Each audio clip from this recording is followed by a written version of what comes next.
فرمایا یغشی اللیل النہار، وہ رات کو دن پہ ڈھانپ لیتا ہے، یطلبہ حثیثا، اور وہ رات اس کو فوراً طلب کر رہی ہوتی ہے، فوراً اس کے پیچھے آ رہی ہوتی ہے. یعنی یہ اللہ کی قدرت ہے، اتنی زبردست روشنی ہوتی ہے. اور کیسے ایسا جب یعنی دن کے جانے کا ٹائم ہوتا ہے تو ایسے جیسے کوئی کسی کا پیچھا کر رہا ہو نا، تو جیسے ہی وہ دن بوریا بستر گول کرتا ہے فوراً رات اس کی جگہ آ کے اس کی جگہ پہ آگے بیٹھ جاتی ہے. یعنی ایک ڈیوٹی لگائی گئی اللہ تعالیٰ نے، جیسے آفس ٹائم ہوتا ہے نا اور لیبر کی ڈیوٹی چینج ہو رہی ہوتی ہے، دوسری لیبر آ رہی ہے، پہلے والی جا رہی ہے، تو یہ اس کے تعاقب میں ہوتے ہیں کہ یہ نکلے تو ہم آئیں.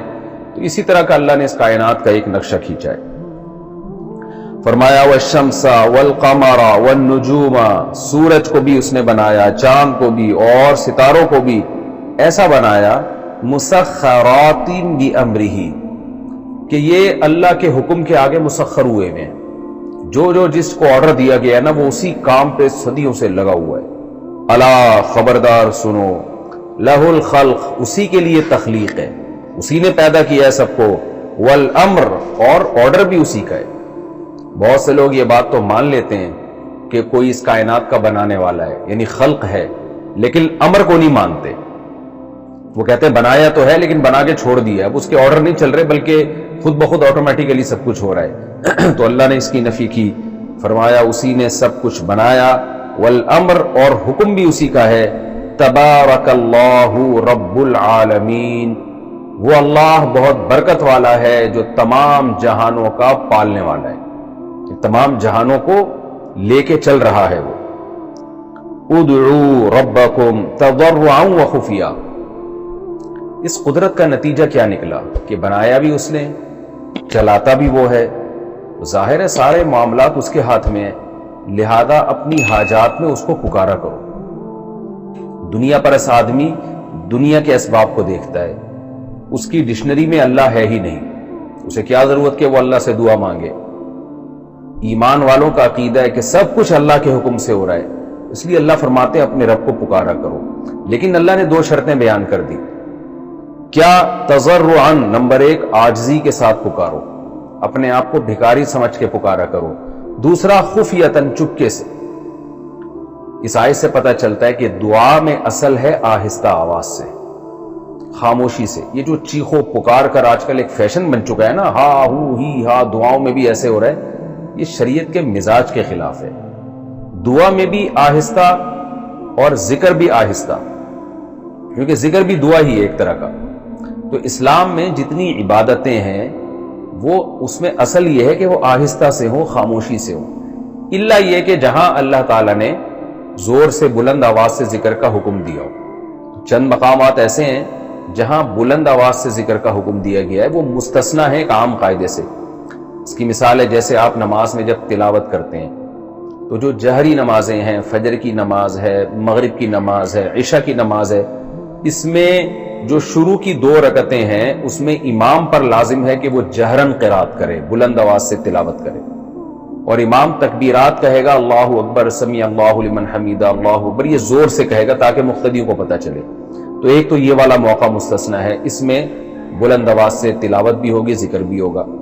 دوسرا اذان ہے، اس میں بھی بلند آواز ہوگی، اقامت میں بلند آواز ہوگی. اسی طرح تکبیرات تشریق ہیں، یہ جو بقرعید کے ایام ہوتے ہیں، ایام تشریق، 9 ذی الحجہ، 10 ذی الحجہ سے پہلے جو 9 تاریخ آتی ہے نا، 9 ذی الحجہ کی فجر کی نماز سے لے کر 13 ذی الحجہ کی عصر کی نماز تک، اس میں ہر نماز کے بعد بلند آواز سے مرد پر لازم ہے کہ وہ اللہ اکبر لا الہ الا اللہ واللہ اکبر وللہ الحمد. یہاں بھی بلند آواز سے تکبیر کہی جائے گی ایک مرتبہ، اس میں بھی آہستہ نہیں. یہ موقع مستثنیٰ ہیں، یعنی خارج ہیں عام قاعدے سے. اسی طرح جب ہم حج، اچھا یہ تکبیرات خواتین آہستہ آواز سے کہیں گی. جب ہم حج کرنے کے لیے جاتے ہیں تو احرام میں جو لبیک اللہم لبیک کہا جاتا ہے، یہ بھی مرد پر لازم ہے کہ زور سے کہے گا. جب احرام کے لیے لبیک کہا جائے گا تو یہ زور سے کہنا سنت عمل ہے. تو یہ چند ایک مواقع ہیں جو مستثنیٰ ہیں. اس کے علاوہ شریعت میں جہاں بھی حکم ہے ذکر آہستہ آواز سے کیا جائے. تو بعض بزرگان دین جو اپنے مریدوں کو بلند آواز سے ذکر کرواتے ہیں تو اس عمل کو سنت سمجھنے کی قطعاً اجازت نہیں ہے. ہاں بعض دفعہ ٹریننگ کے لیے، تربیت کے لیے ذکر بلند آواز سے کرایا جاتا ہے وقتی طور پر، تاکہ دھیان جو ہے ذکر کی طرف ایک دفعہ لگ جائے. تو جب دھیان لگ جائے گا پھر وہ بلند آواز سے ذکر چھڑوا دیا جائے گا. میں اس لیے کہہ رہا ہوں کہ آج ہم نے دیکھا ہے بعض دفعہ ذکر کی محفلیں ہوتی ہیں، چیخ و پکار لگی ہوئی ہوتی ہے، باقاعدہ لاؤڈ سپیکر آن کیا جاتا ہے اور پورے محلے کو وہ ذکر سنایا جاتا ہے. اس عمل کے بدعت اور ناجائز ہونے میں دو رائے نہیں ہو سکتی. ہمیں اس طرح سے اللہ کی عبادت کرنی ہے جس طرح سے ہمیں بتایا گیا ہے. البتہ نارملی جب آپ تلاوت قرآن کرتے ہیں تو پھر اس میں آپ ذکر یعنی بلند آواز سے بھی کر سکتے ہیں اور آہستہ آواز سے بھی کر سکتے ہیں. اسی طرح رات کی جو نمازیں ہیں مغرب سے لے کے فجر تک، اس میں بھی شریعت نے یعنی طلوع آفتاب تک اس میں بھی شریعت نے اجازت دی ہے کہ اگر آپ انفرادی نماز پڑھ رہے ہیں تو آپ بلند آواز سے بھی تلاوت کر سکتے ہیں اور آہستہ آواز سے بھی تلاوت کر سکتے ہیں. تو اللہ نے فرمایا ادعوا ربکم، اپنے رب کو پکارو، تضرعا عاجزی کے ساتھ، وخفیۃ اور چپکے سے، انہ لا يحب المعتدین، اللہ حد سے تجاوز کرنے والوں کو پسند نہیں کرتا. یعنی دعا میں بھی حد سے تجاوز مت کرو.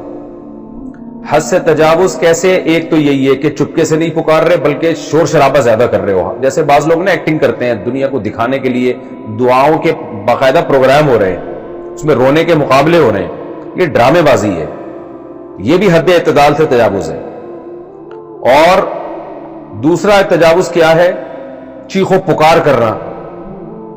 تیسرا تجاوز حدیث سے ثابت ہے. حدیث میں آتا ہے کہ حدیث کا مفہوم بیان کر رہا ہوں جو حدیث سے فقہاء نے اخذ کیا ہے کہ ایسی دعا مانگنا جو اللہ کے شایان شان نہیں ہے، اس طرح سے مانگنا جو بے ادبی میں آتا ہے، ایسی دعا مانگنا بھی حد اعتدال سے تجاوز ہے. مثال کے طور پر آپ اللہ سے یوں دعا مانگیں، اے اللہ مجھے مالی وسعت دے، مجھے کشادہ رزق حلال دے، مجھے سکون والی زندگی دے. یہ تو ٹھیک ہے، لیکن آپ یہ دعا مانگیں اے اللہ میں جب صبح اٹھوں تو میرے بٹوے میں 5,000 روپے ڈال دے، اے اللہ میری تنخواہ کم سے کم 3 لاکھ روپے کر دے. یہ جو الفاظ ہیں نا یہ بے ادبی کے زمرے میں آتے ہیں. اس طرح سے دعا مانگنا، اس طرح ایک روایت میں آتا ہے اس طرح دعا مانگنا. یہ تو ٹھیک ہے اللہ مجھے جنت الفردوس دے، جنت الفردوس کی اعلیٰ نعمتیں دے. لیکن بعض نے اس طرح دعا مانگی کہ اے اللہ جنت میں مجھے دائیں طرف ایک محل دے دے. اب یہ بھی ایک ادب کے خلاف ہے کہ تمہیں اس سے کیا کرنا ہے، دائیں طرف محل، بائیں طرف محل، سامنے محل، پیچھے. جنت الفردوس مانگو تو سب کچھ مل جائے گا. تو اس طرح کی چیزیں نام لے کے اس طرح مانگنا یہ بھی ایک ادب کے خلاف ہے. یہ بھی دعا میں حد اعتدال سے تجاوز ہے. بعض لوگ یہ دعا مانگ رہے ہوتے ہیں، نوجوانوں کا تو بڑا مسئلہ ہے، اللہ میری فلاں جگہ لازمی شادی کرا دے. یہ بھی غلط ہے. آپ دعا یوں مانگیں اللہ تیرے علم میں اگر فلاں جگہ نکاح تیرے علم میں اگر میرے لیے بہتر ہے تو وہاں مقدر کر دے، ورنہ جہاں تیرے علم میں بہتر ہو وہاں مقدر کر، کیونکہ تیرا علم زیادہ ہے میرا علم کم ہے. تو اس طرح جو ہے نا اسپیسیفک کسی چیز کا نام لے لے کے اس طرح سے دعا مانگنا جس سے لگے کہ آپ کو آم کھانے سے مطلب نہیں ہے، آپ کو پیڑ گننے سے مطلب ہے، تو یہ طریقہ ٹھیک نہیں ہے. رزق کی دعا مانگی جائے اللہ سے، اسپیسیفک یہ مانگا جائے کہ اللہ فلاں کمپنی میں میری جاب دلا کے اتنی میری تنخواہ کروا دے. تو اس قرآن و سنت سے یہ پتہ چلتا ہے، احادیث سے، کہ اس طرح کی دعائیں مانگنا بھی ادب کے خلاف ہے اور حد اعتدال سے تجاوز ہے. اسی طرح جو چیزیں عقلاً ناممکن ہیں ان کا مانگنا بھی بے ادبی ہے. مثال کے طور پر آپ دعا مانگ رہے ہیں اللہ میرے جیب میں جو 5,000 روپے پڑے ہوئے ہیں اے اللہ تو اس کو سونے کا بنا دے، اس کو ڈالر میں تبدیل کر دے، 5,000 ڈالر نوٹوں میں تبدیل کر دے اس کو. تو یہ بھی بدتمیزی کی زمرے میں آتی ہیں یہ چیزیں. تو یہ ہوتا ہے بعض لوگ کہ اللہ اس مٹی کو سونا بنا دے. تو آج مجھے کسی نے کہا کہ میں یہ دعا مانگتا ہوں، مجھے کسی نے خود بتایا کہ میرا یہ دعا معمول ہے کہ اے اللہ تو جو ہے مجھے فلانی جگہ پہ ایک پلاٹ دلوا دے اور اس پہ میرا گھر بنا دے. کچھ اس طرح کے نا لوگ. تو بھائی آپ اللہ سے جو مقصد ہے نا اس کو فوکس کرنا چاہیے. آپ فلاں جگہ پلاٹ کیوں لینا چاہتے ہو، وہ جگہ اچھی ہے تو آپ یہ دعا مانگو اللہ میرا گھر کسی اچھی جگہ پر ہو. جیسے حدیث میں آتا ہے اللہم اغفر لی ذنبی ووسع لی فی داری، میرے گھر میں وسعت پیدا کر دے، تو برکت والا گھر چاہیے مجھے. تو اس طرح کی دعا مانگنی چاہیے. تو یہ بھی حد اعتدال سے تجاوز ہے. تو چیخنا پکارنا، ہاں دیکھیں کبھی انسان جذبات میں آ جائے اور آواز بلند ہو جائے، اس کی وہ ایک الگ چیز ہے.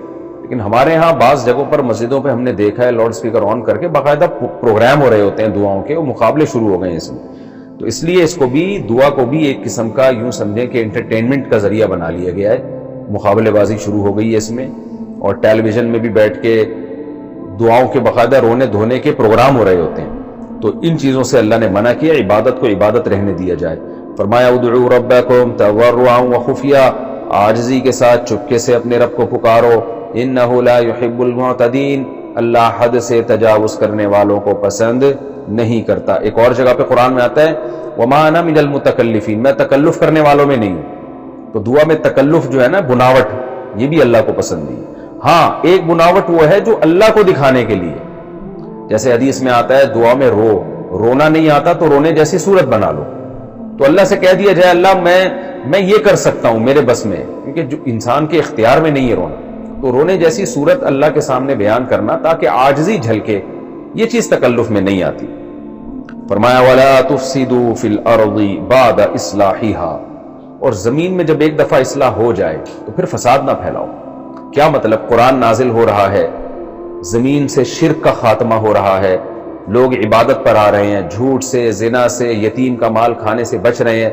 تو جب قرآن کے ذریعے, اسلام کے ذریعے زمین سے فساد ختم ہو تو پھر جو فساد پھیلانے کی کوشش کرے گا وہ زیادہ بڑا مجرم ہوگا.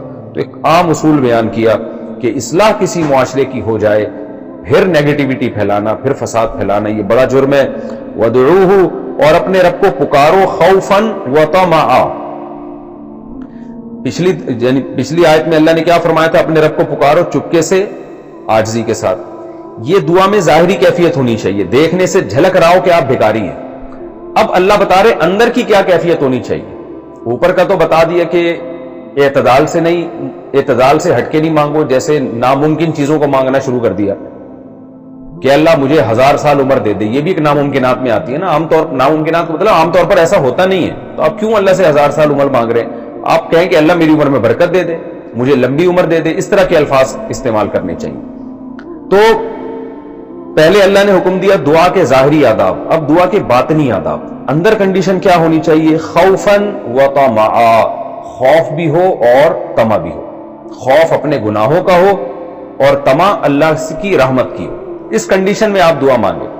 جیسے قرآن کہتا ہے نا کہ سورہ سجدہ میں تتجافى جنوبهم عن المضاجع يدعون ربهم خوفا وطمعا, ہمارے جو نیک بندے ہیں رات کو ان کے پہلو بستر سے جدا ہو جاتے ہیں, وہ اپنے رب کو پکارتے ہیں خوف اور لالچ میں. خوف ہے جہنم کا اور لالچ ہے جنت کی.